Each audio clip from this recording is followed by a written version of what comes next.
Hello and welcome to Ask MandRproductions episode 237. If you have a question you want me to answer on next week's episode, leave it down in the comments section below. And while you're at it, make sure you hit that like button. Joshua says, be totally honest, has collecting Lego hurt your ability to get girls? I like to think not. I like to think it's an interesting topic. It's certainly not something that I've ever felt is like a negative. It's always something I've personally enjoyed. And so, yeah, I don't think so. Maybe that's been your experience, Joshua. I don't know. Maybe.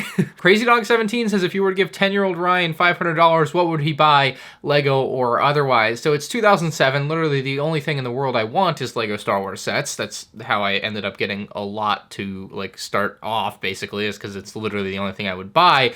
And so 2007, 10 years old, there was a scheme in my mind where I would quit the bowling bus, which my parents paid like $7 a week to do. You know, Thursdays after school, we would go bowling. Like there was a bus that took us from school to the bowling alley and we competed in a league. Anyway, at the time I basically calculated up how many weeks of bowling bus it would take for me to like afford a UCS Millennium Falcon, and I wanted to ask my parents if I could not do bowling bus for a year basically to buy the UCS Millennium Falcon at the time. Like a ridiculous request, honestly, but it was an idea on the table. So I think if 2007 me had $500 plopped in front of him, I'm buying the UCS Millennium Falcon. I can't imagine buying anything else other than maybe the Death Star 2 or the UCS Star Destroyer, but those might have been retired by 2007 or were just about to retire, but the shiny new thing certainly was that UCS Millennium Falcon, the biggest Lego set ever at the time, and yeah, that would have been the absolute buy. Leo says, what Lego Star Wars set do you recommend for me to buy around $100? The best $100 Lego Star Wars set I think anyone can buy right now is the Inquisitor Scythe. I think it's a good value. I think it's a fantastic display set. I think it's a fantastic play set. It has fantastic minifigures with the 3 Inquisitors and the new Kenobi figure from the new show. I just think it's the best set for $100. I mean, you could definitely buy some combination of sets for under $100 and get up to that price range. But if you're just looking to spend $100 on one thing, the Inquisitor Scythe is probably the best Lego Star Wars set for this holiday season. That being said, there are some other sets in the $100 range that I think are very good that aren't Star Wars. The Office, a little bit over that $100. It's $120. But the Office is fantastic, and of course, for older Lego fans that might be a fan of Classic Space, the Classic Spaceship 90th Anniversary set is just beautiful for $100. I think it's even been on sale on Walmart lately for $75. So keep your eye on that if you're interested, because $75 is a steal for that. I already thought $100 was more than fair, but $75. Ooh. Jonathan says, do you think with the recent price increase in Lego that, along with inflationary pressures, that they are pricing fans out of the hobby? And what I'll say up front is it's kind of irrelevant what I think about this, because what I've seen people say in comment threads on Reddit and in my comment section is that they do feel like they are being priced out of the hobby. So the reality seems to be that the answer is yes, they are pricing people out of the hobby. Now, my opinion on this is a little bit different in that Lego doesn't really care if it prices you out of the hobby, as long as they continue to sell everything they produce like they have been doing. It's kind of like a different answer depending on which way you look at it. Like, yeah, sure, they very much seem to be pricing some people out of the hobby, which is not a great thing, because, you know, you want more people to be able to enjoy the thing that you enjoy in a way. But on the flip side of that, they are making more money than ever, selling more things than ever, to more people than ever. So it's very complicated, and I honestly probably can't even give a great answer. It's probably too complex to cover in a Q&A video with 20 other questions. But as someone who obviously knows Lego very well, my like non-economic major expert opinion is that I don't necessarily think they're pricing people out of the hobby. Lego continues to make tons of products in the lower price range. Yes, prices have increased. To price you out of something, I would think seeing something go from like $20 to $100 would be like, yeah, that's a little bit, yeah, I'm out. I can't do this anymore. But then again, when gas prices go up a quarter, a lot of people get worried about that. So like, I understand it and I can see both sides of the coin, but Lego still makes a lot of cheap sets. It's so complex and there's so many different ways you can look at it. I don't think there is one clean answer. Other than that, I know that I have seen people saying they feel like they have been priced out, and at the end of the day, that is probably the only thing that actually matters. And if that is how people feel, then that is probably just how it is. And so, yeah, are some people getting priced out? Probably. I think that's my best analysis of it. Campbell Curry says, if you could live anywhere in the world expense-free, where would you choose to live? Boston. No question, Boston. It's been on the back of my mind for a year now, wanting to move to Boston for like a 6-month period of time just to try it out. You know, I'd have a setup there where I could make Lego videos. The problem is I just wouldn't have enough Lego with me to make enough content consistently. I feel like I would fall off or something, you know?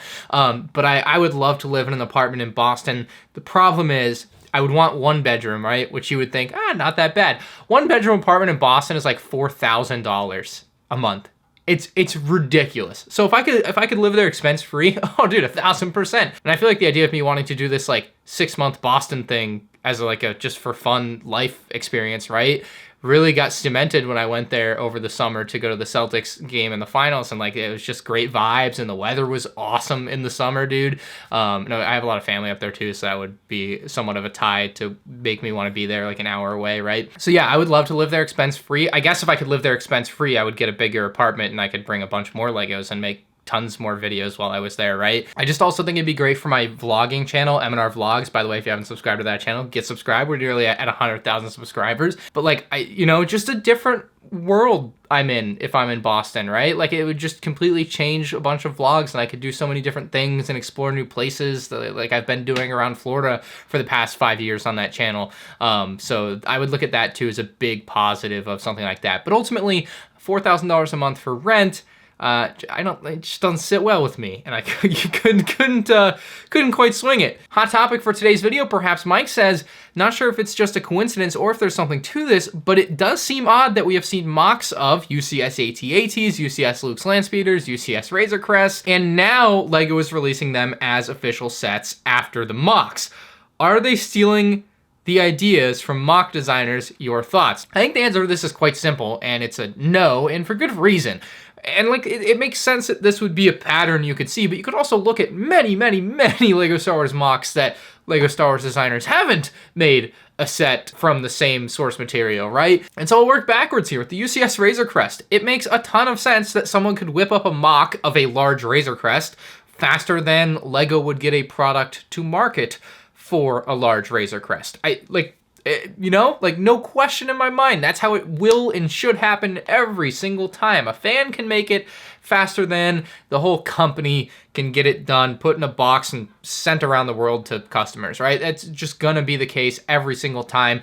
Same for the UCS AT-AT, same for the UCS Landspeeder. I know those took longer to bring to market versus when you might have seen them in a movie, right, in the 70s and 80s. And of course, many mocks of those particular things have been made, but they didn't make a UCS one until the last couple years. So yeah, it doesn't mean they're copying anyone in particular. Now, there have been a couple of relatively well-known scandals of LEGO designers potentially stealing from fans. The one that comes to mind for me is the T-Rex Jurassic Park gate. And what it boils down to me is you have 2 separate people making a build on the same source material. Now, it should be said that the fan Jurassic Park gate is way smaller than the actual Jurassic Park gate and T-Rex set that they did come out with.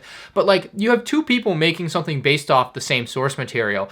To me, it's a no-brainer that it will look similar. This isn't 2007 when Apple came out with an iPhone and it was this revolutionary thing and it was the first thing to look like that thing. And then all of a sudden, every other smartphone in the world looks like an iPhone, right? It's a Jurassic Park gate with T-Rex. Any Jurassic Park gate with T-Rex is gonna look like a Jurassic Park gate with T-Rex, and they're all gonna share some very similar attributes. It doesn't mean any one person was copying another person. There's also been cases like the Ghostbusters set, where there was a LEGO Ideas project for the Ghostbusters Firehouse back in like 2014, 2015, and then LEGO themselves came out with a Ghostbusters Firehouse that of course looked very similar to the other Firehouse. And of course people thought that LEGO stole this idea from LEGO Ideas, and it's entirely possible they did. To a degree, I kind of think, so what if they did?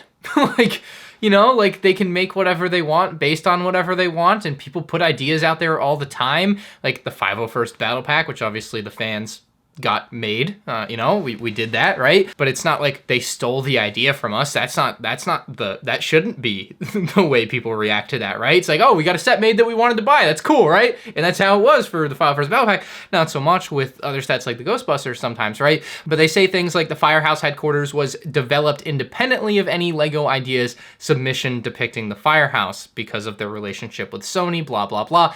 I think in general, no, LEGO designers aren't stealing ideas from fans, but to a degree they should also be doing that. Like, they should look at what is popular out there and make things somewhat based on that. Like, they certainly shouldn't be stealing exact building techniques, because that would basically be plagiarism, right? We're taught in grade school that you shouldn't plagiarize on your papers that you write, so I would assume the same applies to LEGO design, but maybe LEGO doesn't care. I don't know. I don't think it applies to Star Wars almost at all. I've never looked at something from LEGO Star Wars and been like, they stole that from someone. I think a much bigger issue for mock designers out there, especially those that want to sell their instructions, are the Chinese companies that go out and take exact mock designs and then just produce them with knockoff pieces and sell them, because that has to cut into your instruction sales. Max Strikes Back says, what are your thoughts on the LEGO website? I personally dislike it as it constantly takes me to the European version of the site, or sometimes even a version of the site in a different language, etc., etc.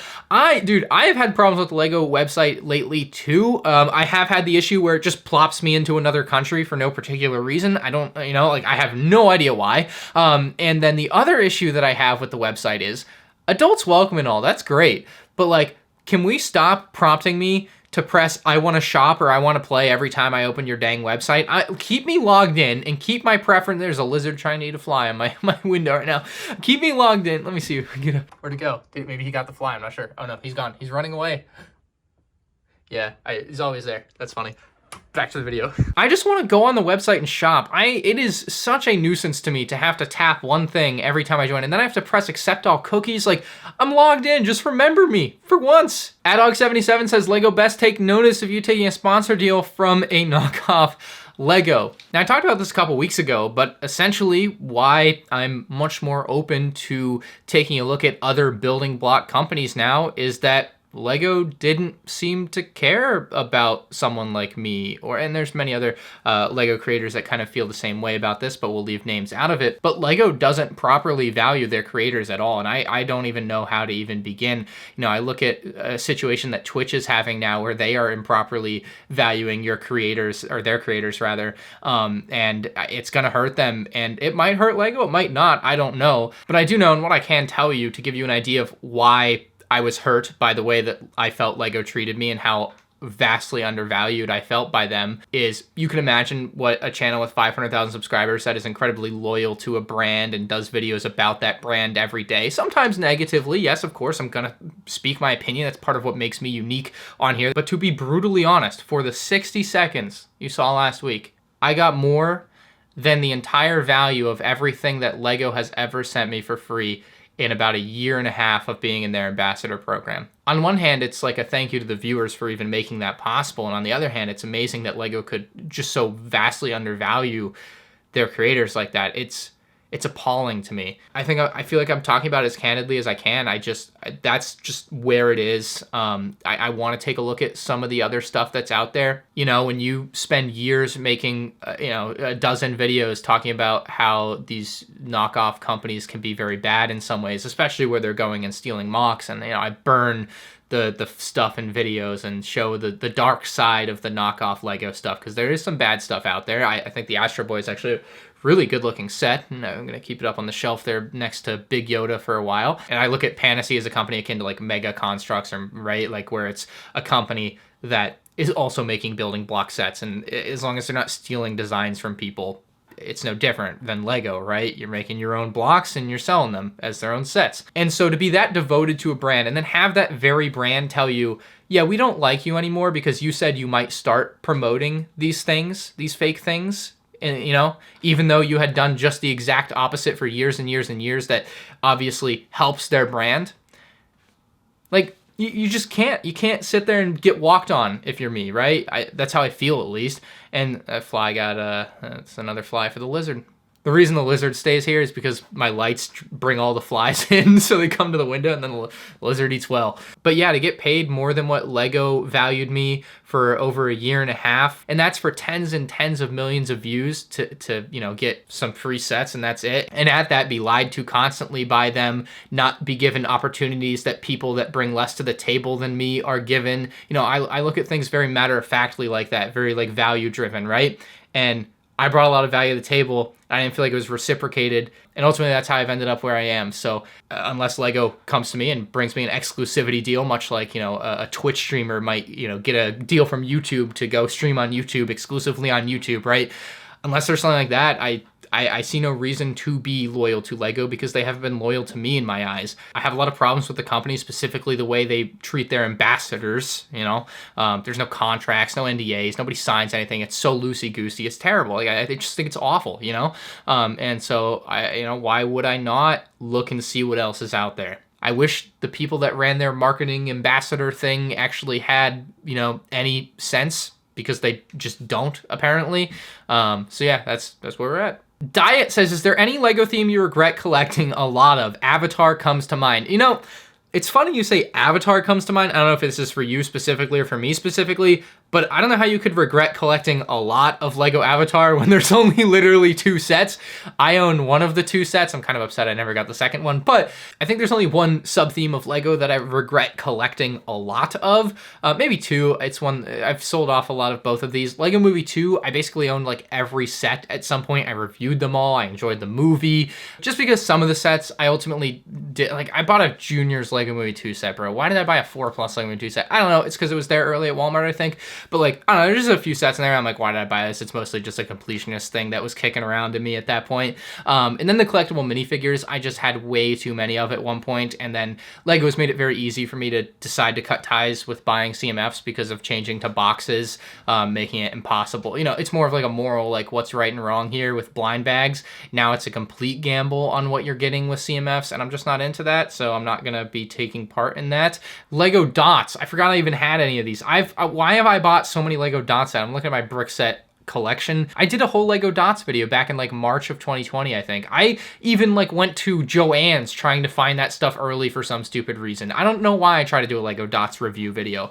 I don't know if I regret it because it was so cheap. It's also just not that cool to me, so I don't know why. I did like the pineapple pen holder. That was kind of cool. I don't know what I did. Maybe I sold that. I don't know where it is. Ryan says, what do you think about the Jabba's Palace leak? What do you think you want to see in it? I'm excited to get Jabba again, and do you think this could mean another, something lizard, salacious, Crumb, another Rancor? Certainly not a Rancor. Okay, so the rumor is $100 diorama set, or maybe $80 diorama set, I don't know. Diorama set that is Jabba's Palace, right? And I think this came from a reputable source. I honestly do not remember where it originated, so it could not be. But this is either supposed to replace the Death Star dual diorama, or it's in addition to, and it fills in our mystery set gap. So I think minifigure-wise, Jabba the Hutt obviously makes a ton of sense. Must have in the set, basically. And it does mean something for later in 2023, potentially. I'll touch on that in a second. Potentially a new mold for Jabba the Hutt, too, by the way. They haven't made the figure in so long. We could get a different look for Jabba. Probably not, but maybe.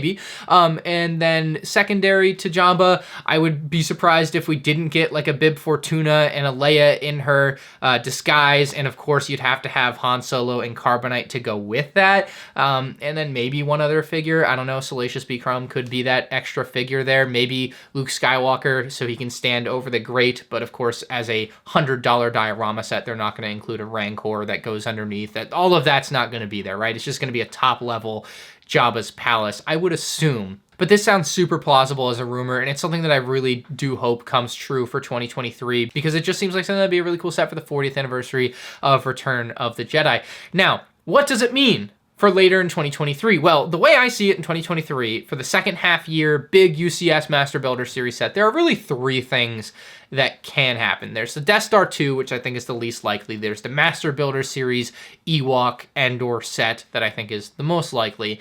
But there's also, and now perhaps the odds are going up on this, you know, the idea that I've been throwing out there, and a lot of other people have been throwing out there, that they could do a very large Master Builder Series UCS style, much like the AT-AT or Razor Crest, right? Where it works with figures, but it's also a great display set. Jabba's sail barge. And if Jabba the Hutt exists in a set already, and they're already producing the mold and the figures being made, points towards LEGO also making a Jabba sail barge, whether that be a $160 playset or a $500 UCS set.